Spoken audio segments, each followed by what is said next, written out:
Okay, your time starts now. All right. Your time has Hello, I'm started. Dr. Tamanna, Hello, I'm Dr. Tamanna, one of the duty doctor here. Nice to meet you. How may I address you? My name is Jane. Okay, Jane. How can I help you today? Doctor, I've been having this abdominal discomfort for the past few weeks, and it's just been bothering me a lot. Can you please tell me more about what do you mean by discomfort? Do you feel pain, or is there any Yeah, it's like, um yeah, it's pain. You can say it's pain. okay. Okay, do you have any pain now? No, I'm okay, thank you. Okay. On a scale of 1 to 10, can you please describe the pain for me? It's about 5, 6. Okay. Is it continuous or on and off? It's just on and Okay. Can you off. please point with one finger where exactly the pain is? Just in my lower tummy. Okay. Does it travel to anywhere else? No, it doesn't. Is it anything makes it better or anything makes it worse? When I am with my husband, it makes it worse during intercourse. Uh, oh, all right. I'm really sorry to hear that. So is it for the first time? Yeah, it's happened for the first time. Okay, all right. And from the nose, I can see that you're having some discharge down below. Can you please let me know the color of the discharge? Yes, I'm really sorry to ask these sensitive it's yellow. questions. It's Okay. yellow. So okay. Is it continuous on and off? Um, it's on and off. Okay. How many pads do you need to use per day? I just use panty liners. Okay. Does it blood stained? No, it's not blood stained. Okay. And what is it thick or thin? It's mucousy, so it's a bit Okay. thick. All right. Any you I can see from the onset that there is some itchiness, but is there any rash or ulcer down below? No, Do you have any fever or any tummy pain? no. What about your waterworks? Do you feel pain while passing urine? Yes, it's been burning for the past few weeks as well. All right. Is there any change or color of the color or smell of the urine? No, no change. Okay. No, How about your bowel habit? my bowel habits are normal. They've not been affected. Okay, I need to ask you a few more sensitive questions, but I'm really sorry to say that. But can you please tell me when was your last menstrual period? My 10 days ago. All right. Is it regular? Yeah, it's regular. Do you bleed in between the periods? Yes, I do. I've started to bleed in between periods as well for the past month. Okay, all right. I'm really sorry to hear that. And do you feel any excessive pain or excessive bleeding during your periods? No. Okay. So I'm going to ask you some sensitive question, but whatever we will discuss will be totally confidential. All right. Have you have you or your husband ever been diagnosed with sexually transmitted infection? No. Okay. I don't And have a husband. He's a boyfriend. Sorry. okay, all right. Do how many partners do you have for the last 6 months, especially? I've changed twice. Okay, all right. And do you practice safe sex? What's that, doctor? I'll discuss it discuss you with it later. But can you please tell me that have if you ever your partners ever been diagnosed with sexually transmitted infection? No. Okay. Okay. Do you think your partner having the similar symptoms? No, he's not complained of any. Okay. What type of contraceptive do you use? We don't use anything. Oh, all right. Do you have any previous history of pregnancies? No, Any history of miscarriage? nope. Is there any possibility that you can be pregnant? No, I don't think so. I just had my periods 10 days ago. Okay, okay. Are you regular with your pap test? Um, I've done that, I think, 6, 7 months ago. And what was the result? It's normal. Okay. Do you feel thirsty these days a lot? No, not really. Go to your next task. Okay, okay. Dear examiner, I'd like to know the general appearance of my patient. Is there any pallor, lymphadenopathy, or rash? No. What about the BMI and vitals of my patient? BMI is 22 and vitals stable. Okay, I'd like to do the focused abdominal examination. Is there any visible distension, any tenderness, or palpable mass? No. Okay. With the consent of the patient and the presence of chaperone, I'd like to do the pelvic examination. On inspection, is there any discharge, any bleeding, No. any erythema, any scratch marks? No.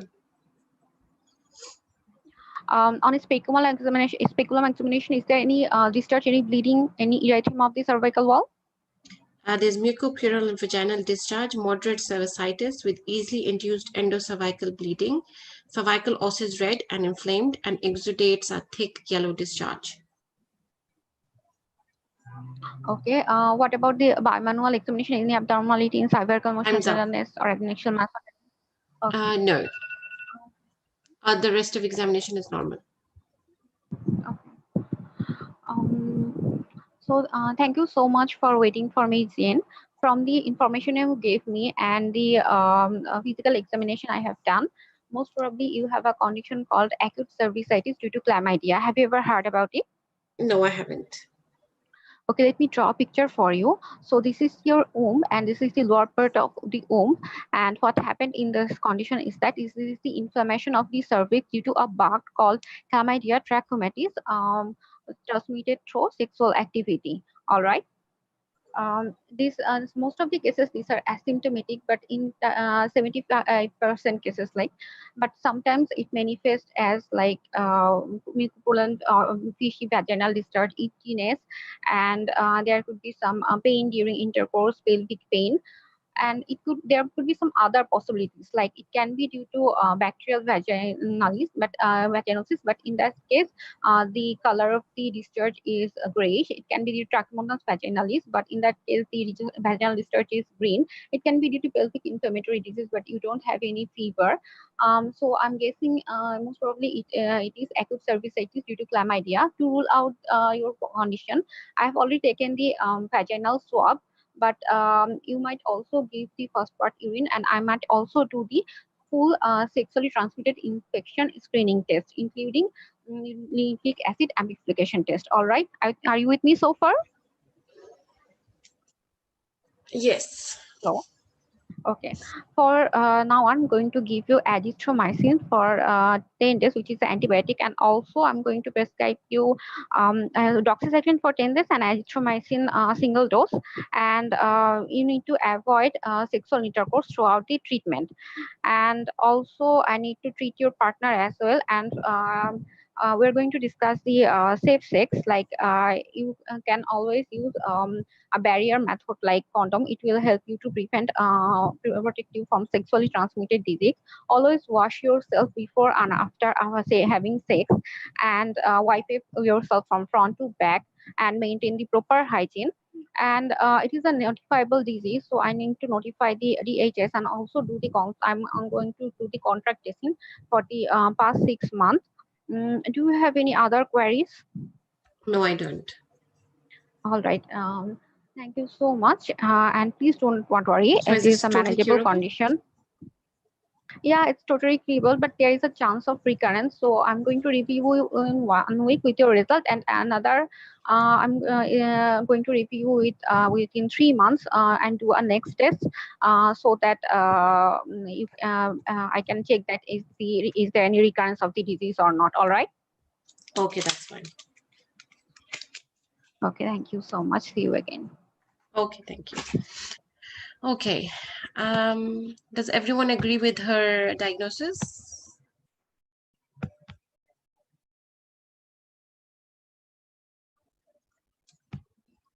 Ushi, is this your first time? Sorry if I don't pronounce your name properly, but is this your first time you're role playing?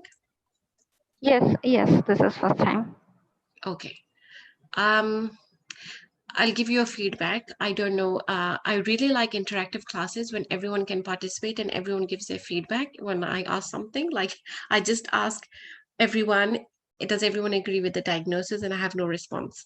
Anyway, I'm not going to waste time. Your Okay, first of all, you got to the diagnosis and management and everything, but your biggest drawback was that you ran out of time. And you know the reason why you ran out of time? You took 5.5 minutes if I had not stopped you on history. Why your history was long? Because you're repeating everything which was said in the stem. You asked me my name. You asked me what problem I had.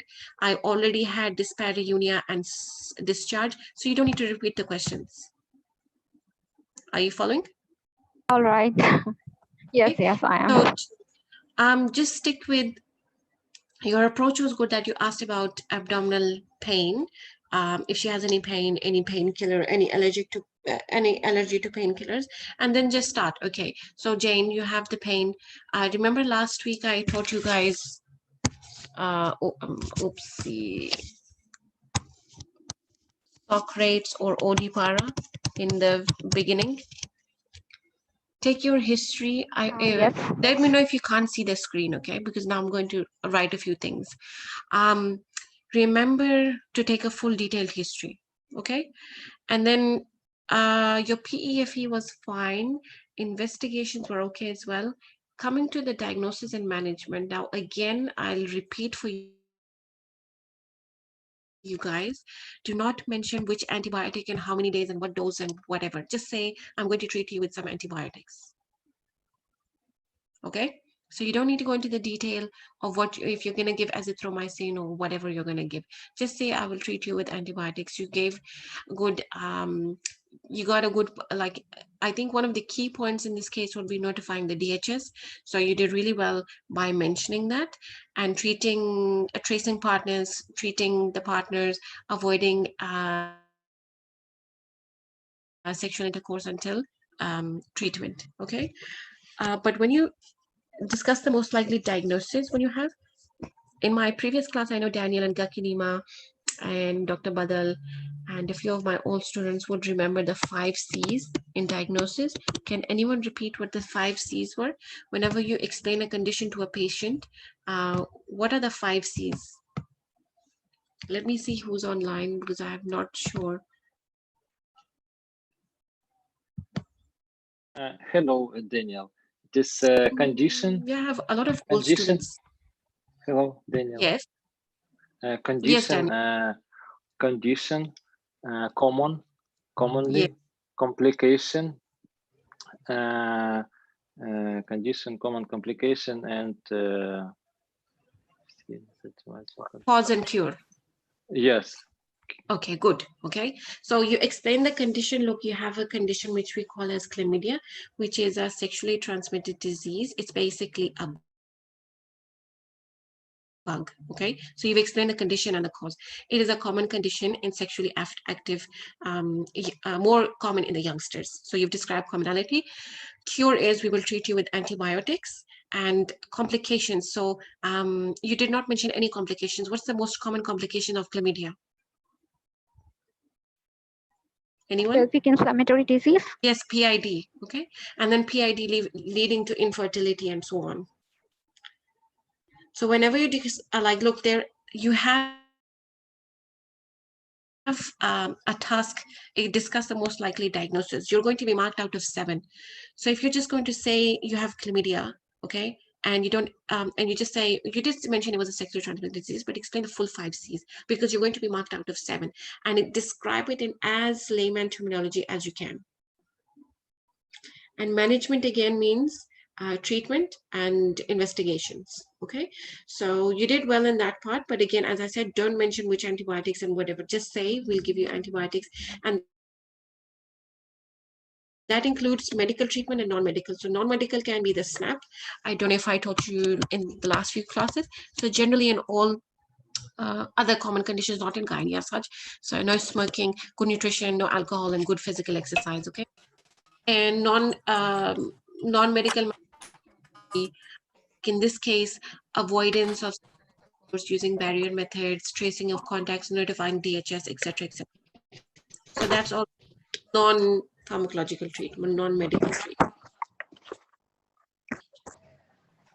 Okay, this is not to again, I'm going to say whatever. If I give you guys a, if I give you welcome, if I give you a feedback in which I am like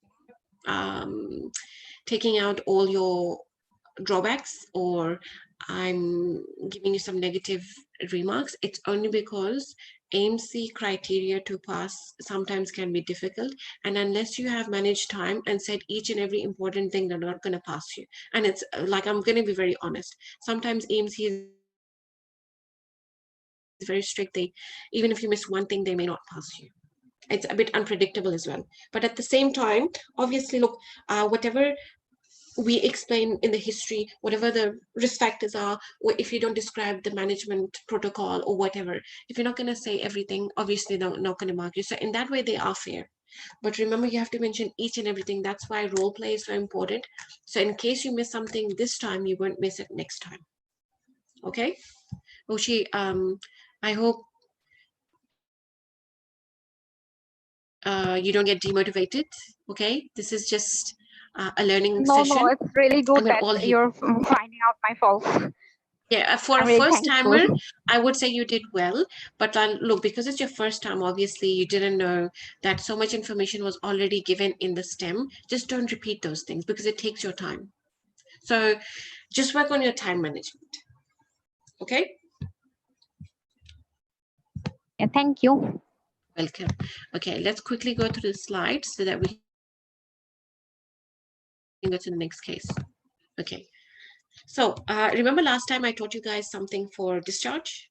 I think it can be used for discharge, bowel or urinary complaints, the CCVO, so color, consistency, volume, and odor. Okay, so for particular symptoms, we usually ask a set of history questions. Like for any symptom, we use ODPARA. I explained that last time: onset, duration, intensity, progression, associated factors, relieving and aggravating factors.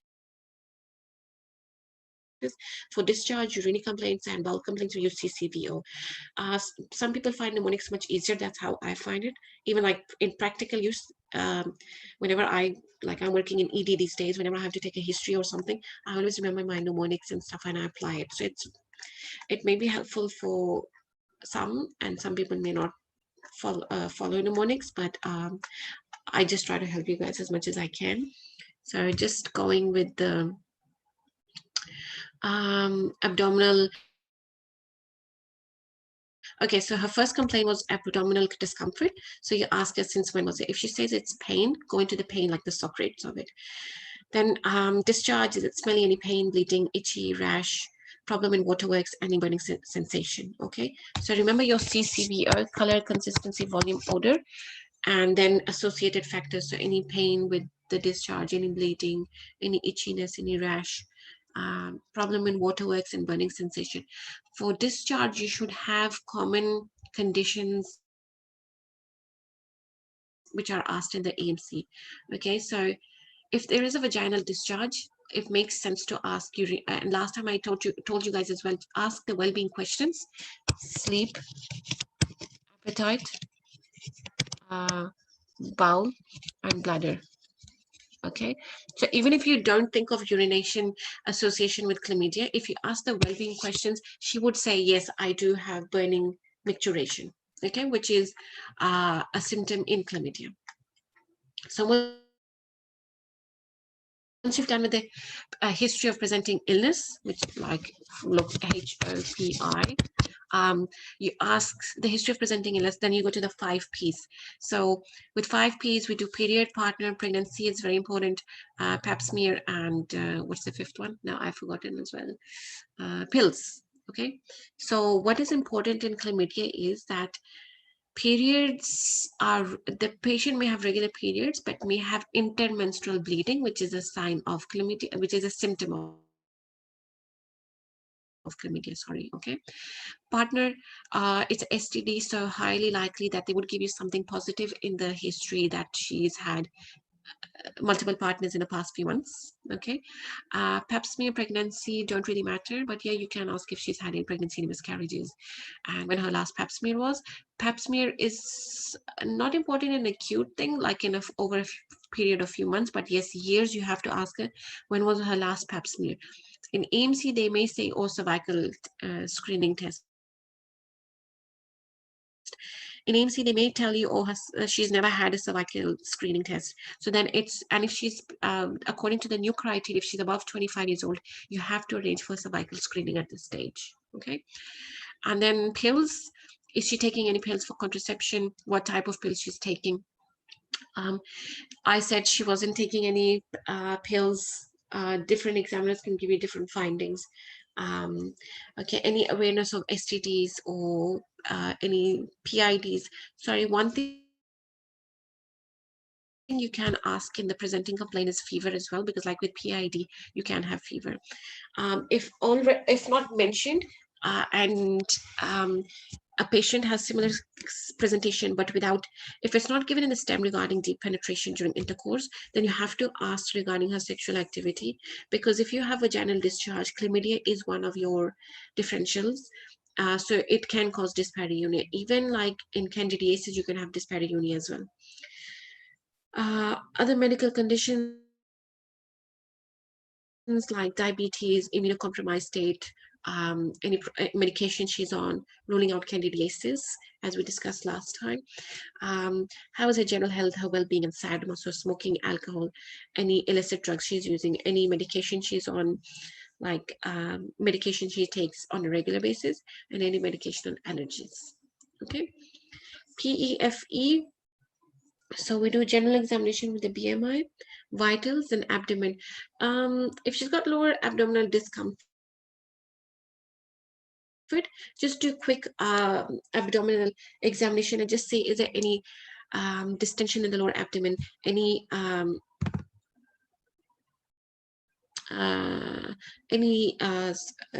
what do you call it, any distension, any tenderness, any iliac fossa tenderness, like right or left iliac fossa. Okay. Because with the discharge you do have to rule out PID. Then the PV, the pelvic examination is more important. So obviously on inspection you have to ask, is there any bleeding, any discharge, any scratch marks, any ulcerations, any genital warts, any genital yeah, any genital warts. Then speculum examination, you have to ask for the health of the vaginal walls, the cervix. Is there any inflammation? Is there any discharge? What does the cervix look like? Okay. If there is discharge, what color discharge is there? So at times they can give you that there is some sort of inflamed cervix, and there is a yellowish discharge, and cervix is easily induced, like this easily induced endocervical bleeding. One thing you forgot to okay, and then you can finish your bimanual examination by asking just the uterine tenderness or maybe adnexal mass tenderness. That's it, but they're not relevant unless she's had any iliac fossa pain or any iliac fossa tenderness. Then you have to do bimanual. If you don't do bimanual in this one, it's okay, because she's got lower abdominal discomfort. It's not in the iliac fossas.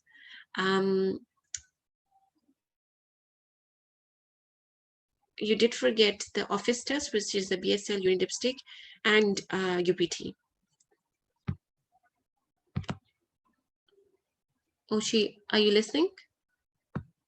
Yes, I'm listening. You Yeah, forgot the office I tests. missed that. Yeah. Okay. Okay, diagnosis. Okay, with the history that she gives, look, remember I told you last time as well how to study.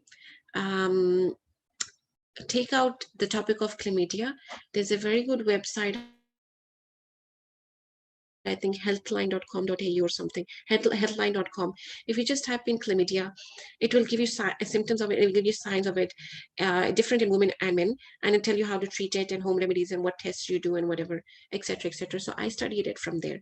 So if you open up Healthline and type in chlamydia and go to symptoms, you will actually have a list of symptoms that the patient usually has. So they have dyspareunia, they have vaginal discharge, burning urination, pain in lower abdomen, and bleeding between periods. Okay, on examination, there is inflammation on the cervix. So if all of these are present, it's highly likely that is chlamydia. Okay.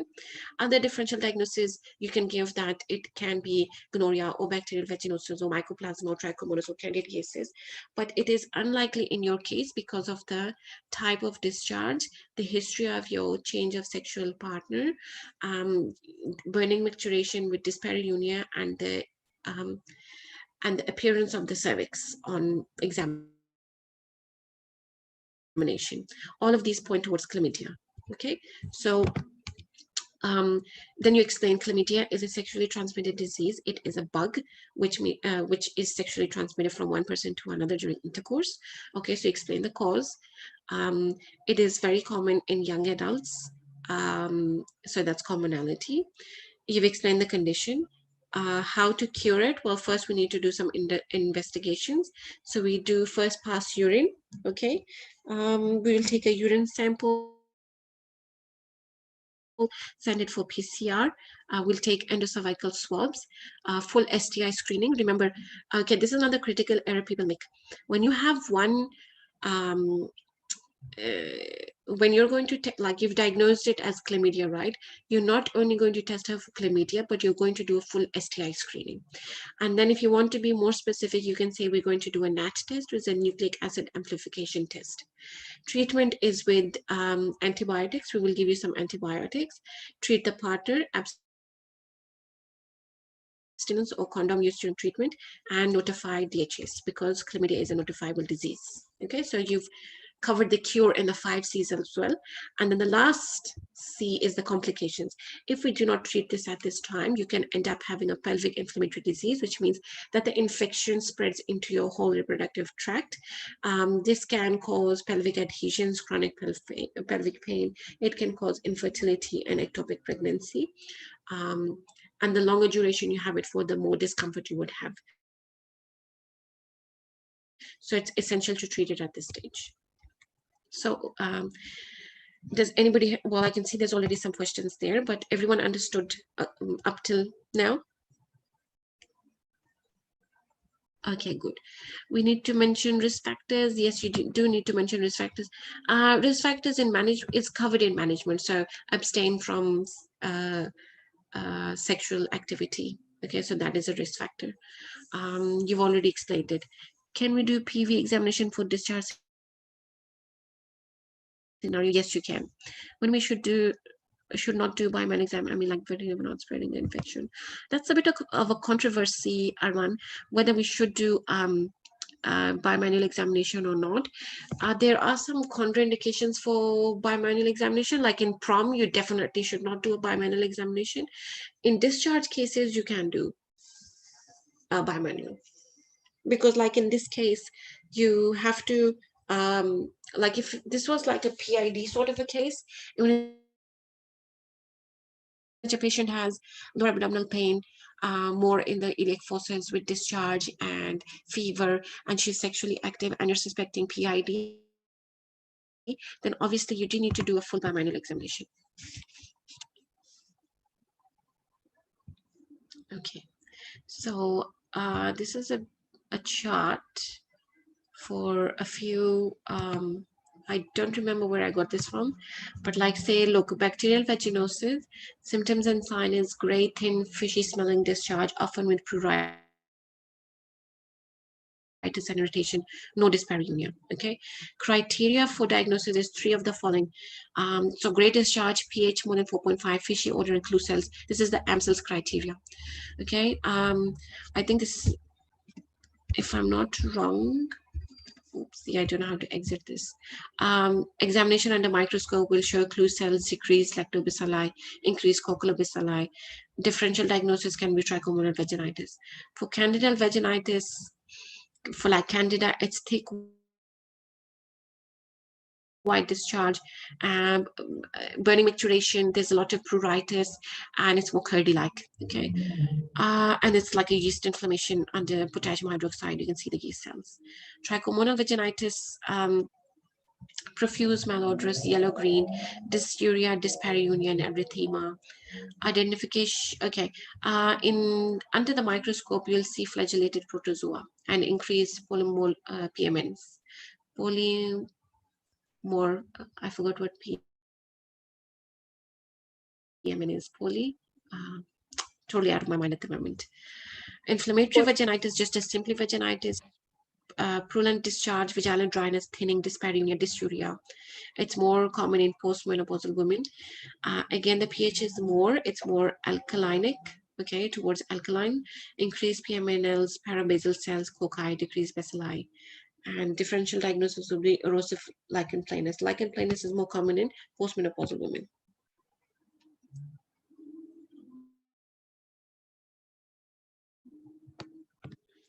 Farwa, I don't get your question.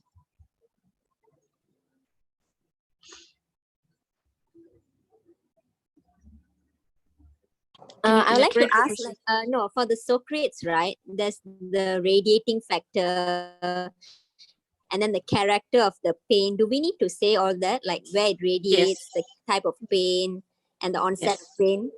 Because just now when she was saying about all the pains, I think it took time there. So I'm not sure if all is required.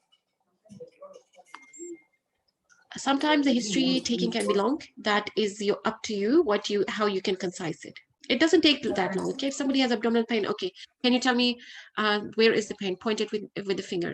How did it start? So that's the onset. What type of a pain is it? That's the characteristic. Is it crampy? Is it dull? Is it colicky? Okay, then does it radiate anyway? Does it travel anyway? Do you have any nausea, vomiting, fever, any urinary symptoms or bowel symptoms with it? That's your.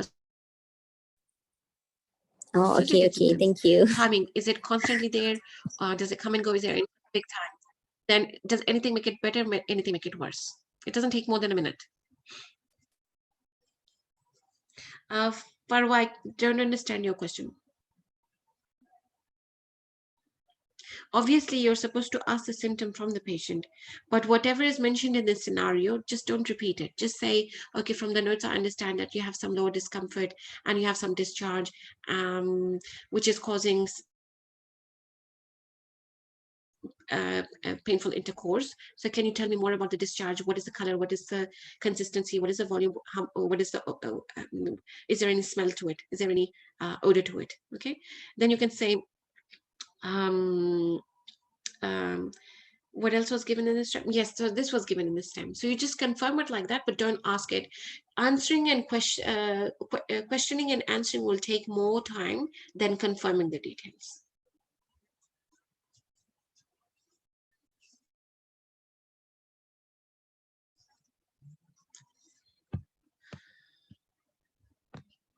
Welcome. Okay, who's next? I think Arman was next.